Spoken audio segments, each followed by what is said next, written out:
Hi hello இன்றைக்கி என்ன பார்க்க போகிறோன்னா உருளைக்கிழங்கு மெதுவடை எப்படி பண்ணலான்னு சொல்லிட்டு பார்க்கலாம் வாங்க.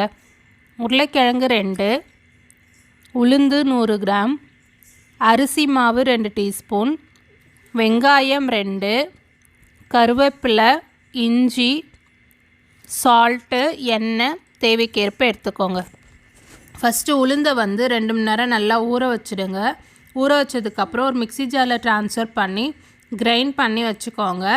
உருளைக்கிழங்கை வேக வச்சு தோல் உரிச்சிட்டு நல்லா மசிச்சு வச்சுக்கோங்க. ஒரு பவுலில் அரைச்ச உளுந்து, மசிச்சு வச்சுருந்த உருளைக்கிழங்கு, வெங்காயம், கருவேப்பிலை, அரிசி மாவு, இஞ்சி, சால்ட்டு எல்லாத்தையும் போட்டு நல்லா பிசைஞ்சு வச்சுக்கோங்க. ஒரு வாணலில் எண்ணெய் ஊற்றிட்டு எண்ணெய் சூடானோடனே வடை போட்டு எடுத்திங்கன்னா சூப்பரான உருளைக்கிழங்கு மெதுவடை ரெடி ஆகிடும். இந்த ரெசிபி உங்களுக்கு பிடிச்சிருந்துச்சுன்னா மறக்காமல் லித்துன் சேனலுக்கு சப்ஸ்கிரைப் பண்ணிவிடுங்க. பாய்.